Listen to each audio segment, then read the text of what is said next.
Okay, so here's the thing. I wanted to get a little bit of split squad action in on this video. I wanted to do maybe like a half of the video talking about the Canucks and the Flames game, and I also wanted to talk about JT Miller. Now, I told y'all that I might not be able to watch this entire game from start to finish, and that actually ended up being the case. I missed out on the first period, but I did find myself a way, access if you may will, to watching the rest of the game from period 2 onwards to the end. And man, was that a really strange game. The Vancouver Canucks lost 4-2 against the Calgary Flames in Calgary, but the most interesting part about the game heading into it was the lineups. In Vancouver's point of view, this was a tryout game. This was one of the games where a lot of the emphasis and the focus would be on some of the younger talent who's trying to break onto the team. Guys like Max Sasson, Sammy Blais, playing a whole bunch of preseason games this turn, I guess you could say, but some other guys that were maybe not participating in many preseason games were sitting this one out. No JT Miller. He hasn't played a preseason game the entire time so far. No Petey, actually no, there was a Pettersson in this game, but you get what I mean. No main Elias Pettersson, no Besser, no Hughes. The best player on this roster tonight was technically Connor Garland, if you did not want to say Niels Höglander. Other than that, there were a bunch of Abbotsford guys, younger guys trying to break onto the team. Raty, Sasson, Oman, PDG, and then on defense, you had Carson Soucy as the lone veteran, alongside of Desharnais, Pettersson, Mark Friedman, Arturs Silovs. You get the drill. Meanwhile, the Calgary Flames had themselves a stacked roster. They played pretty much their main team, minus Nazem Kadri and Andrei Kuzmenko. Everybody else, Huberdeau, Sharangovich, Backlund, Mantha, Coleman, all in here. And the biggest presence they had on their fourth line was none other than Adam Klapka, a guy whom I've actually been a pretty big fan of ever since his days in the Czech development system a few years ago.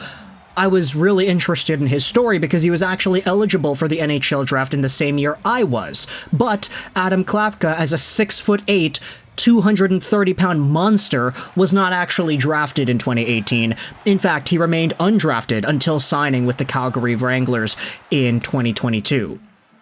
He had himself an AHL career that was noteworthy, he played some NHL games, and now he's here in the preseason against teams like Vancouver, absolutely terrorizing things to the best of his ability. And man, did he do that properly in this game here.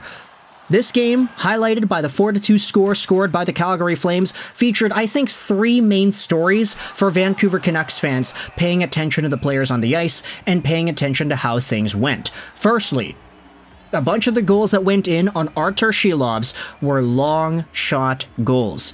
Sure, some of them were tipped out in front, some of them were not really like the cleanest of chances, but nevertheless, I do think it was a pretty constant talking point on social media throughout this game that, hey, even going back to the second round matchup against Edmonton, Arturs Silovs' bread and butter was shots in tight. He was good on cross creases. He was good on individual dangles when guys would walk in on him. But long shots, especially those where he's screened, he has a really difficult time in making sure those stay out. His rebounds kind of go all over the place. Sometimes they land out in front of him and then there's a guy in front, or other times it gets tipped out in front and he's not able to read it quickly enough. Obviously, Silovs is 23 years old. Like, he's younger than I am, and I consider myself pretty young. So there definitely is a lot of time for Silovs to inevitably grow and become better and focus on these parts of his game.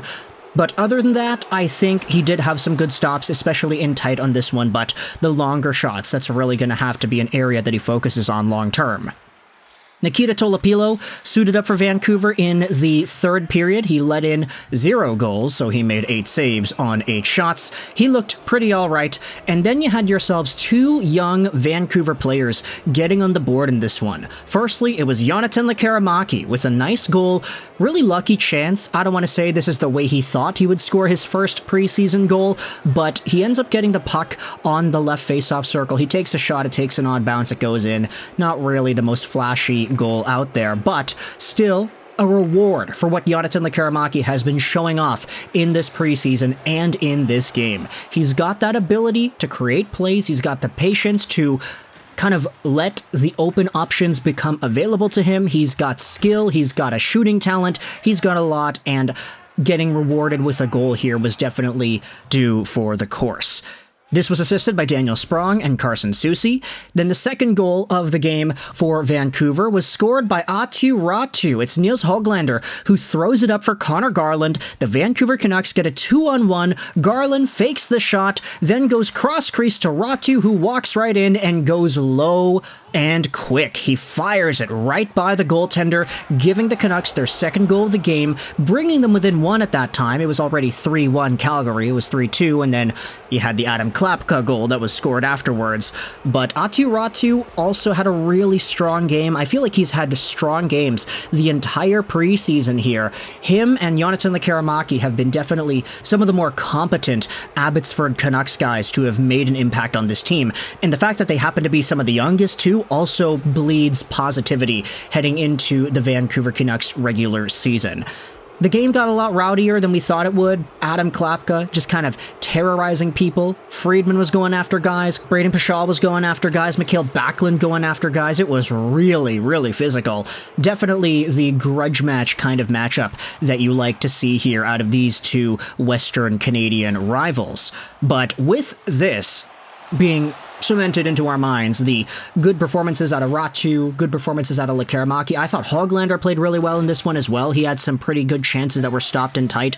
Vancouver was pretty much run by those top guys that we expected to do well in this game. Höglander, Raty, Garland, Sprong, Lekkerimaki, and then some other defensemen that stood out well. Carson Soucy on the power play actually surprised me. He does have a pretty good offensive touch. Akito Hirose ended up getting injured in a very unfortunate way. Of course, you don't want to see that to a young guy in a preseason game.